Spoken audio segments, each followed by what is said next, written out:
Well, actually, I think we might get to the open collaboration. I was going to sort of set up just how I think about energy and the environment and what I think are important trends in that direction.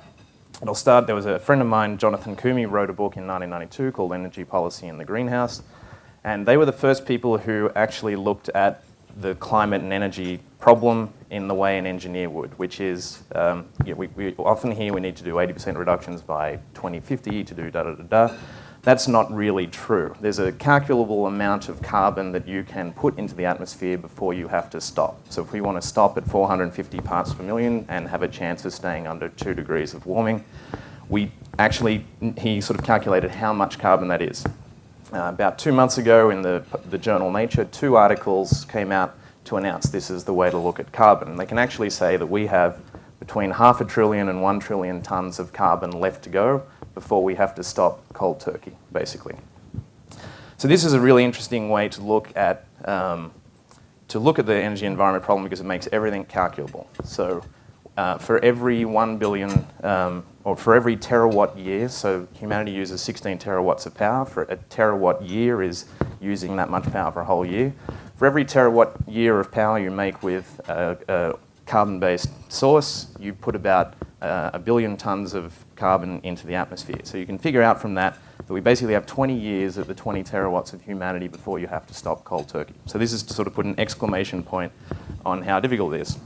Jack mentioned Watson. What we actually do with Watson is we convert every aspect of your lifestyle in obsessive, compulsive, anally retentive detail of every action of your life. So we calculate everything in terms of watts. So the average American uses 11,400 watts. I thought I was green. It turns out I'm a planet fucker, so to speak.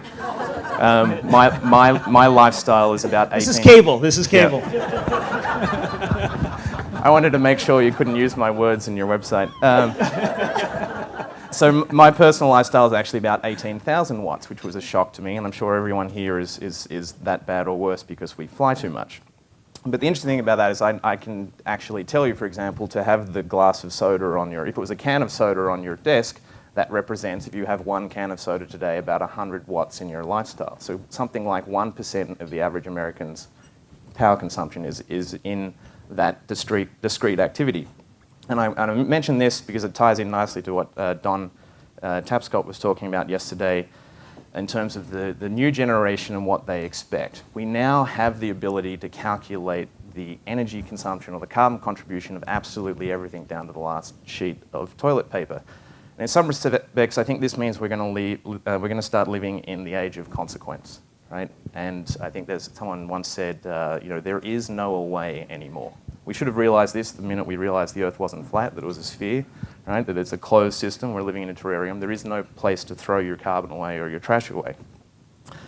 So I think that's super interesting because now, with that type of consequence and with the type of measurement tools we have, as we get closer and closer to this 450 or bad climate change, there's going to be, you think there's a lot of anxiety at the Department of Energy today, which is 10 times than it was just 2 years ago. It'll be like 10 times more every 2 years up until 2050 as we get closer and closer to this. So I think that means there's an enormous amount of innovation to be done and collaboration around those things. And that sort of makes me look at the two sides of energy, and because of my involvement with the XPRIZE, I keep saying, what should the energy and environment prizes be? Well, there should be huge prizes for the 16 terawatts of clean energy that we need to make by 2050. But then there's also non-obvious things. We need prizes that make things like your washing machines need to become sexy again. Something like 0.5% of the US energy power consumption is through using hot water for washing machines. We need to make things sexy like roof tiles and diapers. And these need to be the frontiers of science and engineering. And it doesn't sound innovative, but they are actually the problems of our time.